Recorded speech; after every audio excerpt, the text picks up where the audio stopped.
That tiny chickadee that just landed on your feeder, it might outrank the cardinal 3 times its size.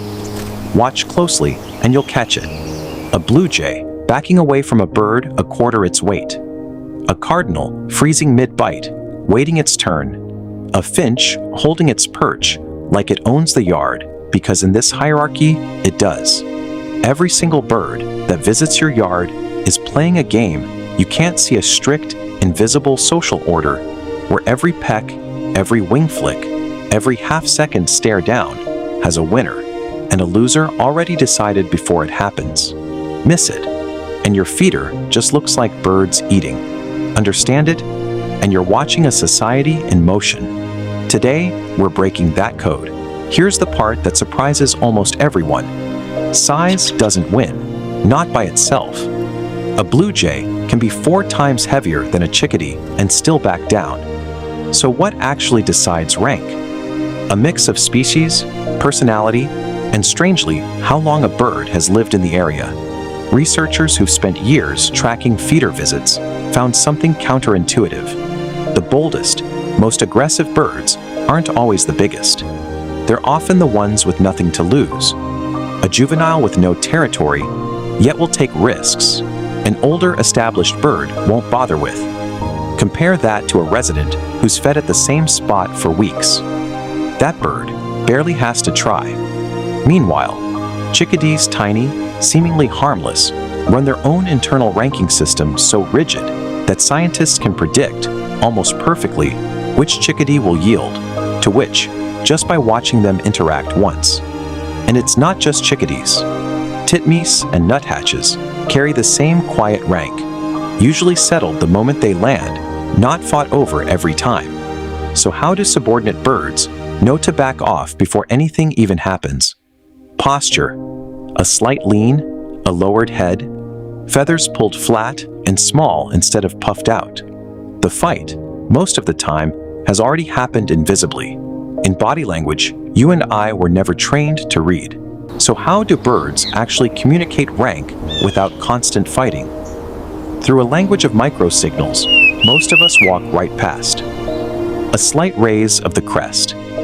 A wing flicked out for less than a second. A tail fanned and gone before you'd notice. These aren't random, they're threats, negotiated in real time, almost always resolved before contact. Picture this. A new bird lands on a feeder it's never visited. Within half a second, the resident bird locks eyes, holds its ground, doesn't move. That's it. That's often the entire fight. The newcomer reads it instantly and backs off, because losing a fight costs far more energy than losing a perch, and in winter especially, energy is the only currency that matters. This is also why you'll sometimes see a tiny bird chase off one twice its size. It's not always about strength. A bird defending a feeder it knows has home field advantage psychologically. And intruders sense it and yield, even when they're physically bigger. The hierarchy isn't fixed. Either it shifts by season, by hunger, by who's raising chicks nearby. What looks like chaos at your feeder is actually one of the most efficient conflict resolution systems in the animal kingdom. Once you see the pecking order, you can't unsee it, and it changes how you think about your own backyard. This isn't just bird trivia. It's survival math playing out 6 feet from your window. Every bird visiting your feeder runs a constant cost-benefit calculation.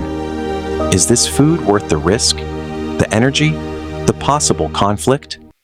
That's why feeder placement matters more than most people realize. Cram all the food into one crowded spot, and you force confrontation. Spread it across multiple stations, and aggression drops almost immediately because you've removed the scarcity that made the hierarchy so visible in the first place. Try it yourself and watch what changes within a week. It also changes what you're actually seeing when you sit by the window with your coffee. That chaos at the feeder was never chaos. It's a functioning society with rules, memory, and a rank each bird carries with it from one visit to the next. So next time a tiny chickadee holds its ground against a bird 3 times its size, you'll know exactly what you're looking at. You're not watching random birds eat. You're watching a society in motion, one most people will spend their entire lives standing 6 feet away from and never notice.